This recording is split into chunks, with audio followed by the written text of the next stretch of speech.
셀리 존스의 전설. 작가 야코브 베길리우스는 스웨덴에서 태어났으며 글과 그림 작업을 하고 있습니다. 작품으로는 에스파란자 등이 있습니다. 초등학교 5학년부터 읽기 좋습니다. 식민지 시대의 노예와 동물에게 해를 끼치는 것에 관해 생각하며 선과 친구에 대해 탐구합니다. 100년 전쯤 아프리카의 깊은 밀림에서 암컷 고릴라 한 마리가 태어났습니다. 족장은 많은 불행이 닥칠 거라고 예언했습니다. 엄마 등에 업혀 세상을 구경하던 행복한 시간은 끝나버리고 벨기에 군인들에 잡혀 터키 상인에게 헐값으로 팔렸습니다. 상인은 관세를 아끼려고 아기처럼 유모차에 태워 여객선에 실었습니다. 셀리 존스란 실종된 여아로 위조했습니다. 상인은 약혼녀에게 셀리를 선물했으나 약혼녀는 대단히 실망했습니다. 슐츠라는 부인이 찾아와 셀리 존스를 사갔습니다. 슐츠 부인의 저택은 낙원과도 같았습니다. 매일 찾기 힘든 곳에 있는 바나나를 찾는 놀이를 했고 능숙해진 셀리 존스는 금고 속의 현금도 손쉽게 찾았습니다. 셀리 존스는 부인의 지시대로 이스탄불의 부자 동네에서 20건 넘게 절도를 했습니다. 경찰은 귀신 같은 솜씨에 혀를 내둘렀습니다. 경찰은 거짓 정보를 흘렸고 셀리 존스는 경찰에 쫓기었습니다. 그 사이 슐츠 부인은 연기처럼 사라졌습니다. 집에서 슐츠 부인을 기다리던 셀리 존스는 경찰에 잡히고 비좁고 더러운 동물원 우리로 옮겨졌습니다. 슐츠 부인을 믿었던 셀리 존스는 6년이란 시간이 흐르자 행복했던 기억도 찾아오리란 희망도 사라졌습니다. 어느 날 셀리 존스의 옆 우리에 보르네오 섬에서 실려온 수컷 오랑우탄 한 마리가 들어왔습니다. 오랑우탄 바바는 셀리에게 고향과 오랑우탄 대가족 이야기를 되풀이했습니다. 바바가 다른 구역으로 옮겨지자 셀리 존스는 밤새도록 울부짖었으며 동물원 원장은 유랑 서커스단에 셀리 존스를 넘겼습니다. 셀리는 마술사 조수로 일을 곧잘 했습니다. 힘센 남자의 아내인 발레리나를 사랑했던 마법사는 셀리 존스를 데리고 극단에서 도망쳤습니다. 요리나 빨래, 나중에는 운전까지 셀리에게 맡겼습니다. 마술사가 외출했을 때 셀리는 트럭을 몰고 사라졌습니다. 셀리는 이스탄불로 돌아가 동물원 정문을 박살내고는 바바를 구해냈습니다. 셀리와 바바는 배의 화물칸에 숨었습니다. 배가 고파 미칠 것 같은 바바는 셀리가 잠든 틈에 주방으로 향했고 정신없이 먹다가 붙잡혔습니다. 선장은 당장 바다로 집어던지려 했으나 1등 기관사 보스는 석탄 푸는 일을 시키라고 했습니다. 선박이 폭풍을 만나 배가 기울자 선장은 모두 탈출하라고 명령합니다. 마지막까지 석탄을 퍼넣던 보스와 바바와 셀리는 구조보트를 타고 한참을 떠다니다가 바바의 고향 보르네오 섬에 상륙했습니다. 보스한테 작별 인사도 하지 못하고 셀리는 바바를 따라 밀림으로 따라갑니다. 오랑우탄 무리를 만나 함께 살았습니다. 바바는 셀리를 남겨두고 무리와 함께 다른 삶터를 찾아 떠났으며 다시 오지 않았습니다. 셀리를 발견한 사냥꾼은 상인에게 팔리고 네덜란드의 자연연구가의 눈에 띕니다. 그는 보르네오 섬에서 볼 수 없었던 고릴라를 보고 세계적인 명성을 얻을 기회라고 생각했습니다. 대규모 탐사대를 이끌고 고릴라를 찾기 위해 보르네오 밀림 속을 탐사했으나 완벽한 재앙이었습니다. 연구가는 셀리를 싱가포르에 데려가 동물학 교수들에게 찾아갔으나 셀리는 보르네오가 아닌 아프리카 콩고의 평범한 고릴라로 판정했습니다. 화가 난 연구가는 셀리를 대나무 몽둥이로 때리면서 분풀이를 했습니다. 술에 취해 때려 죽이려고 몽둥이질을 하던 연구가는 달려든 셀리의 손을 뿌리치다가 미끄러져 즉사했습니다. 연구가의 장례 비용으로 셀리는 술집에 팔렸습니다. 어느 날 핀란드 선원이 소리칩니다. 아니 이게 누구야? 내가 아는 고릴라잖아. 1등 기관사 보스였습니다. 셀리를 데려오기 위해 다시 일을 시작했습니다. 보스는 부두에서 막일꾼 일도 하고 기관서로 취직해 돈을 모았습니다. 돈을 당당하게 내려놓고 셀리 존스를 데려갔습니다. 보스는 셀리를 기관실 간이침대에 누이고 약과 연고로 치료를 했습니다. 셀리와 보스는 기관실에서 함께 일했습니다. 셀리는 날마다 새로운 것을 배웠고 둘 다 만족스러운 항해를 했습니다. 그런데 필리핀 해적의 공격을 받아 보스는 총을 맞아 일자리를 잃습니다. 보스와 셀리는 샌프란시스코에 내려 저축한 돈으로 작은 정비소를 열었습니다. 장사는 아주 잘 됐습니다. 보스는 도나와 급속도로 가까워졌고 둘은 결혼까지 했으나 도나는 셀리와 헤어지라고 위협했습니다. 보스는 짐을 꾸려 셀리와 함께 다시 바다로 나갔습니다. 일자리를 찾아 헤매던 중 1만 달러에 내놓은 작은 화물선 한 척이 눈에 띄었습니다. 보스가 늘 꿈꾸어오던 바로 그런 배였습니다. 셀리는 여자 부자에 관한 신문 기사를 보게 되었습니다. 셀리는 특급 호텔 스위트룸에 묵고 있는 그 여자를 단번에 알아보았습니다. 다음날 보스가 잠에서 깼을 때 침대 발치에 15,000달러가 놓여 있습니다. 누군가 12층까지 벽을 타고 부인의 금고에서 15,000달러를 훔쳐갔다는 기사가 뉴욕타임스에 실렸습니다. 보스와 셀리는 전 세계 바다를 누볐습니다. 그러다가 셀리의 고향에 가까이 가게 되었습니다. 밤 사이에 셀리는 배를 떠났고 돌아오지 않았습니다. 보스는 점점 불안했으며 밀림 속으로 다니며 셀리를 부르다 저녁이면 배로 쓸쓸히 돌아왔습니다. 어느덧 3주가 슬프게 흘러갔습니다. 보스는 셀리가 고향의 품으로 돌아갔다고 생각했습니다. 보스는 바다 쪽으로 가기 위해 돛을 올렸습니다. 조금 떨어진 강가에 고릴라 무리가 서 있습니다. 맨 앞에 셀리 존스가 서 있었고 고릴라들이 셀리의 볼을 쓰다듬었습니다.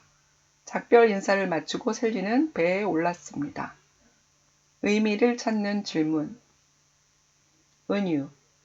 셀리 존스의 전설은 우화이기도 합니다. 19세기 말에서 20세기 초 셀리의 고향인 콩고는 벨기에의 식민지 지배를 받았습니다. 벨기에의 레오폴드 2세는 히틀러 못지않은 잔혹한 통치자로 손꼽힙니다. 당시 자전거가 발명되고 자동차 산업이 성장하면서 고무의 수요가 높아지자 고무 생산을 높이기 위해 남녀노소 가리지 않고 손목을 자르는 잔악한 짓을 벌였습니다. 손목이 잘린 콩고인들의 사진은 폭정의 상징처럼 알려져 있습니다. 이야기의 배경이 된 식민지 시대에 관해 조사를 한다면 보다 깊은 의미를 찾을 것입니다. 의미를 찾는 질문. 동물에게 해를 끼치는 것. 밀렵꾼들이 동물을 잡아 판매를 하고 상아를 갖기 위해 코끼리 머리를 베어갑니다. 비좁고 더러운 우리에 가둬두고 날마다 채찍질을 합니다. 우리가 동물들에게 해를 끼치는 이유를 생각합니다. 사람을 위협하는 동물이 있다면 우리는 그 동물에게 조치를 취하는 것은 옳다고 생각합니다. 그렇지만 사람들의 욕심을 위해 잔인하게 동물을 해야 한다면 그것은 옳다고 말할 수 없습니다. 셀리 존스는 살던 고향에서 잡혀 매매되고 채찍질을 당하며 병듭니다. 보스는 원숭이도 다른 사람들처럼 쉬게 하고 먹게 해야 한다고 말합니다. 아이들과 기준을 정해 동물을 분류한 후 동물들에게 해를 끼치는 것이 옳은지 각각 살핍니다. 예를 들어 사람에게 해를 끼치는 경우와 그렇지 않은 경우로 동물을 나누고 다시 2차 분류, 3차 분류를 합니다. 해를 끼치는 정도에 따라 우리의 대응 방식도 달라질 것입니다. 그렇지 않은 경우는 사람의 필요에 따라 동물을 다시 나눌 수 있습니다. 더불어 해를 끼치면 안 된다고 생각한다면 그 이유가 무엇일지 생각해 봅니다. 질문. 새끼 고릴라의 첫 번째 불행은 무엇인가요? 셀리 존스란 이름은 어떻게 만들어졌나요? 동물원 원장이 셀리를 유랑 서커스단에 넘긴 이유는 무엇인가요? 보스는 다른 일꾼들에게 원숭이들도 다른 사람들처럼 중간에 잠도 자고 먹어야 된다고 말했습니다. 다른 일꾼들이 보스처럼 생각하지 못한 것은 그들이 원숭이를 어떻게 생각했기 때문일까요? 셀리는 왜 자연 연구가 카스파르 마이어에게 달려들어 몽둥이를 잡았을까요? 동물에게 해를 끼치는 것이 옳지 않다면 그 이유는 무엇일까요? 사람들이 먹기 위해서 동물을 죽이는 것은 나쁜 행동이 아닐까요? 반려동물은 장난감에 가까울까요? 가족과 가까울까요? 왜 그런가요? 사람은 동물과 달리 존중을 받아야 한다고 생각한다면 사람만이 특별한 이유는 무엇일까요? 의미를 찾는 질문 선. 슐츠 부인은 병든 셀리를 비싼 값에 사고 집으로 데려와 건강을 되찾게 합니다. 셀리에게는 낙원이나 다름없었습니다. 그렇지만 셀리에게 훈련을 시키고 절도를 하게 합니다. 결국 셀리는 경찰에 붙잡힙니다. 슐츠 부인이 사지 않았다면 어쩌면 셀리는 더 아프거나 죽을 수도 있습니다. 그렇다면 슐츠 부인이 셀리를 보살핀 것을 선한 행동이라고 부를 수 있을까요? 윤리적인 판단의 기준을 도우려는 의도와 행동의 결과로 나누어 생각해 봅니다. 보스처럼 셀리를 돕기 위해 돈을 벌어 셀리를 데려오는 것처럼 분명하게 착하다고 판단하는 경우는 어렵지 않습니다. 도우려 했지만 결과적으로 피해를 준 경우와 반대로 악의적인 의도지만 도움이 된 경우를 판단하기는 어렵습니다. 아이들과 예를 들어 착함을 더 깊이 생각합니다. 질문. 슐츠 부인은 병든 셀리를 비싼 값에 산 후 저택으로 데려와 우유를 주며 보살펴 주었습니다. 하지만 셀리를 훈련시켜 절도를 하게 합니다. 슐츠 부인이 한 행동은 착한 것일까요? 왜 그런가요? 몰래 선박을 탄 셀리와 바바는 선장에게 들켜 바다로 던져질 운명에 처했습니다. 이때 보스는 그들을 어떻게 도와주었나요? 보스는 왜 원숭이도 사람처럼 중간에 잠도 자고 먹어야 한다고 말했을까요? 셀리 존스는 스미스 부인의 15,000달러를 훔쳐 보스에게 주었습니다. 이것은 나쁜 행동일까요? 한 남자가 할머니를 돕기 위해 문을 열어드리려 했지만 그 바람에 할머니가 쓰러져 다치는 일이 있었습니다. 여러분은 이 일을 어떻게 판단할까요? 이유는 무엇인가요? 착하다는 판단 기준은 의도일까요? 결과일까요? 남을 도우려고 했지만 오히려 피해를 입히면 착한 것일까요? 혹은 해를 끼치기 위해 한 행동이 결과적으로 남을 돕게 했다면 착한 것일까요? 왜 그런가요?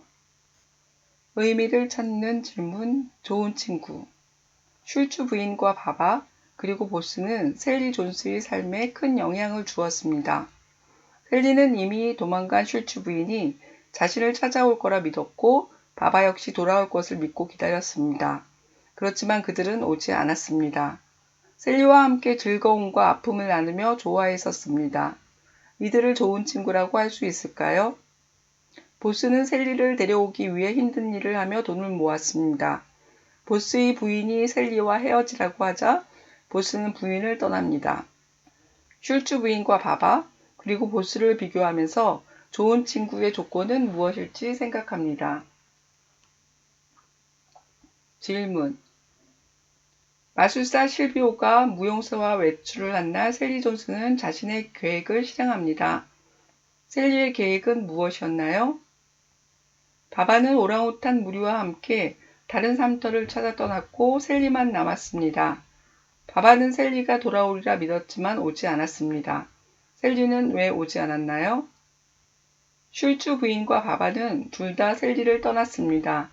셀리를 대할 때 둘은 유사점을 갖고 있습니다. 그것은 무엇일까요? 바바는 셀리의 좋은 친구일까요? 왜 그런가요? 셀리는 보르네오 섬에서 헤어진 보스를 언제 다시 만났나요? 보스는 왜 그곳에 왔나요? 보스는 다시 일을 해서 돈을 모아 고릴라 바에 있는 셀리를 데리러 왔습니다. 보스는 왜 셀리를 데려갈까요?